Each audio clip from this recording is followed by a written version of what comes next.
You know, I'm so tired of being against everything, saying what we are not. It's time that we start saying what we are. And it's hard because we're changing. It's different to be a conservative today than it was, years ago. And part of that has just come from Hard Knocks, School of Hard Knocks. We've learned a lot of lessons on things that we thought we were for, and we're like, no. But conservatives, to be a conservative shouldn't be about policies. It's really about principles. And that's why we've lost our way, because we've lost our principles. And it's easy because the world got easy, and now the world is changing so rapidly. The boundaries between truth and illusion are blurred second by second. Machines now think. Currencies falter. Families fractured. And nations all over the world have forgotten who they are. So what does it mean to be a conservative now in 2025-26? For a lot of people, it means opposing the left. That's a reaction. That's not renewal. That's a reaction. It can't mean also worshiping the past as if the past were perfect. The founders never asked for that. They asked that we would preserve the principles and perfect their practice. They knew it was imperfect. To make a more perfect nation is what we're supposed to be doing. 2025-26, being a conservative has to mean stewardship. The stewardship of a nation, of a civilization, of a moral inheritance that is too precious to abandon. What does it mean to conserve? To conserve something doesn't mean to stand still. It means to stand guard. It means to defend what the founders designed. The separation of powers, the rule of law, the belief that our rights come not from kings or from Congress, but from the Creator himself. This is a system that was not built for ease. It was built for endurance.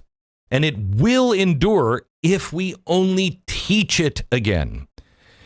The problem is we only teach it like it's a museum piece. It's not a museum piece. It's not an old dusty document. It's a living covenant between the dead, the living, and the unborn. So this chapter of conservatism must confront reality, economic reality, global reality, and moral reality. It's not enough just to be against something or chant tax cuts or free markets. We have to start with simple questions like freedom, yes, but freedom for what? Freedom for economic sovereignty, your right to produce and to innovate, to build without asking Beijing's permission. That's a moral issue now.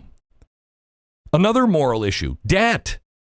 It's generational theft. We're spending money from generations we won't even meet. And dependence, another moral issue. It's a national weakness.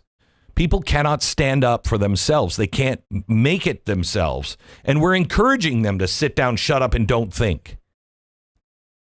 And the conservative who can't connect with fiscal prudence and connect fiscal prudence to moral duty, you're not a conservative at all.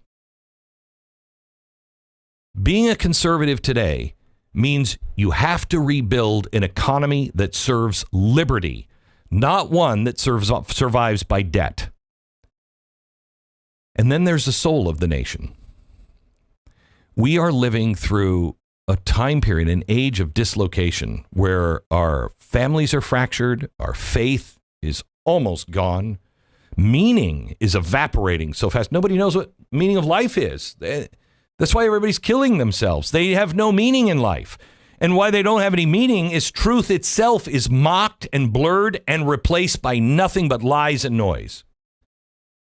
If you want to be a conservative, then you have to become the moral compass that reminds a lost people liberty cannot survive without virtue.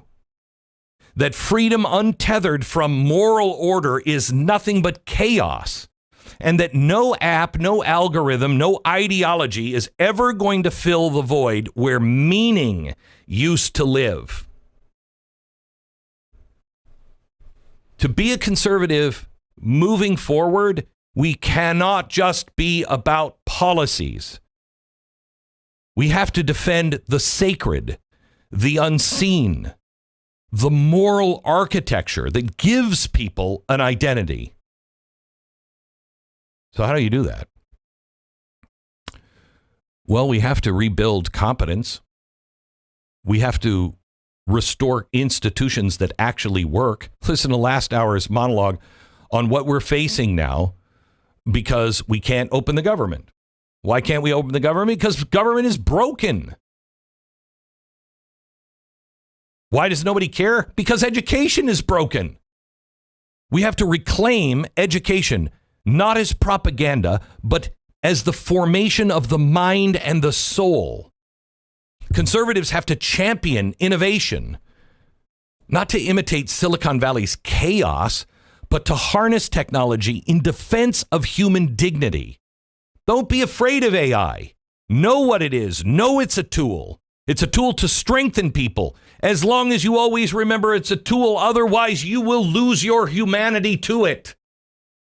That's a conservative principle. To be a conservative, we have to restore local strength. Our families are the basic building blocks. Our schools, our churches, and our charities, not some big distant NGO that's started by the Tides Foundation, but actual local charities where you see people actually working. A web of voluntary institutions that held us together at one point. Because when Washington fails, and it will, it already has, the neighborhood has to stand. Charlie Kirk was doing one thing that people on our side were not doing, speaking to the young, but not in nostalgia. Not in, Reagan. In purpose. They don't remember who Dick Cheney was. I was listening to Fox News this morning talking about Dick Cheney, and there was somebody there that I know was not even born when Dick Cheney, and the World Trade Center came down. They weren't even born. And they were telling me about Dick Cheney, and I'm like, come on. If you don't remember who Dick Cheney is, you don't remember 9/11, how are you going to remember what Reagan was? That just says that's an old man's creed. No, it's not. It is the ultimate timeless rebellion against tyranny in all of its forms. Yes, and even the tyranny of despair, which is eating people alive. We need to redefine ourselves because we have changed, and that's a good thing.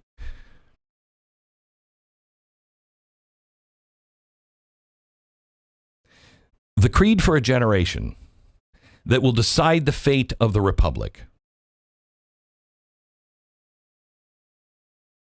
is what we need to find. A conservative in 2025-26 is somebody who protects the enduring principles of American liberty and self-government while actively stewarding the institutions, the culture, the economy of this nation for those who are alive and yet to be unborn. We have to be a group of people that we're not anchored in the past or in rage, but in reason and morality, realism, and hope for the future. We're the stewards.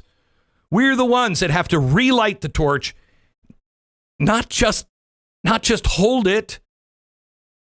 We didn't build this torch. We didn't make this torch. We're the keepers of the flame. But we are honor bound to pass that forward. And conservatives are viewed as people who just live in the past. We are not here to merely conserve the past, but to renew it and to sort it. What worked, what didn't work. We're the ones to say to the world, there's still such a thing as truth.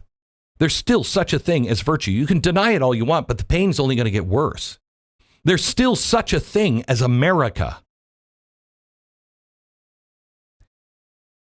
And if now's not the time to renew America, when is that time?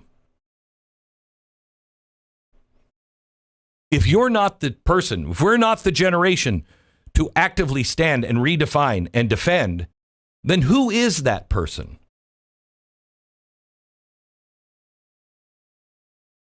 We are supposed to preserve what works.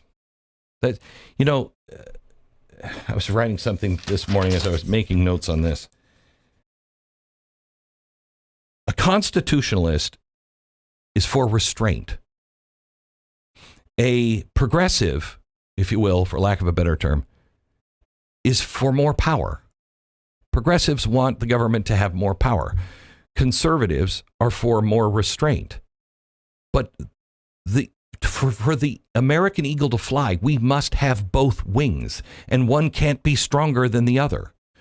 We, as a conservative, are supposed to look and say, no, don't do that. See, the past teaches us this, this, and this, so don't do that. We can't do that. But there are these things that we were doing in the past that we have to jettison. And maybe the other side has a good idea on what should replace that. But we're the ones who are supposed to say, no, but remember the framework. They can dream all they want. They can come up with all these utopias and everything else. We can go, that's a great idea, but how do we make it work with this framework? Because that's our job. The point of this is it takes both. It takes both. We have to have the customs and the moral order and the practices that have stood the test of time and trial.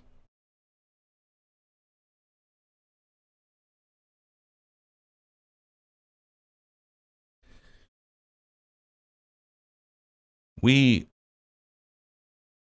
in an amazing time. Amazing time.